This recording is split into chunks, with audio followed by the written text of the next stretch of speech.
Mutual funds की हम्म इतनी बड़ी दुनिया है और उसमें से अपने लिए सही फंड चुनना।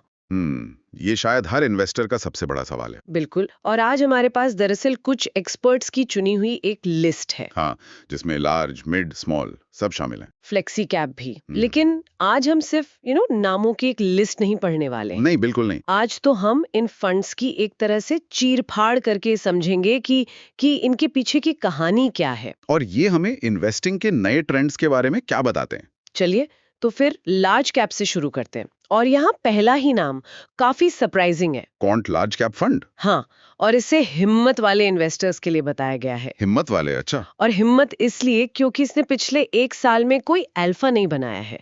मतलब अपने बेंचमार्क इंडेक्स से बेहतर परफॉर्म ही नहीं किया, तो ये तो बड़ी उल्टी बात हो गई। है ना? एक ऐसा फंड चुने जिसने हाल में अच्छा काम नहीं किया। इसके पीछे क्या सोच है? बिल्कुल। और यहीं पर आज की चर्चा का असली मजा है। ये चुनाव ये पारंपरिक सोच के एकदम खिलाफ है। हम्म, आमतौर पर लोग क्या करते हैं? पिछले साल के टॉपर के पीछे भागते हैं। सही बात है। ये चुनाव कहता है, पिछला परफॉर्मेंस भूल जाइए, भविष्य की क्षमता देखिए। ये पूरी तरह से एक फॉरवर्ड लुकिंग अप्रोच है। तो लार्ज कैप में कहानी है भविष्य पर दांव लगाने की, लेकिन क्या यही सोच बाकी कैटेगरीज में भी है? जैसे फ्लेक्सी कैप या स्मॉल कैप में क्या हो रहा है? वहां कहानी थोड़ी अलग है, पर थीम वही है। क्यों पर फोकस। जैसे फ्लेक्सी कैप में HDFC फ्लेक्सी कैप का नाम है। अच्छा, जो काफी जाना माना नाम है। हाँ, अपने स्थिर और भरोसेमंद ट्रैक रिकॉर्ड के लिए। ये उन लोगों के लिए है जो बहुत ज्यादा उतार चढ़ाव नहीं चाहते। और स्मॉल कैप?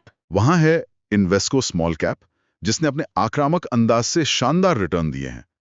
लेकिन जो सबसे दिलचस्प केस है वो मिड कैप में है। Kotak emerging fund. बिल्कुल। हाँ, ये वाकई दिलचस्प है। वहाँ एक बहुत बड़े जाने माने फंड मैनेजर ने हाल ही में, फंड छोड़ दिया। और आमतौर पर ऐसे में तो निवेशक घबरा जाते हैं, हाँ, है ना?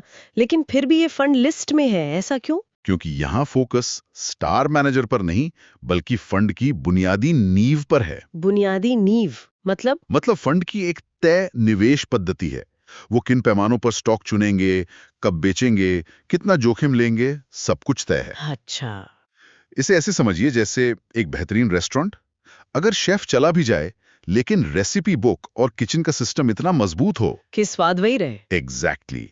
ये एक व्यक्ति के जादू पर नहीं, बल्कि एक अच्छे सिस्टम पर भरोसा करने जैसा है। ये तो एक बहुत पावरफुल आइडिया है। सिस्टम पर भरोसा, स्टार पर नहीं।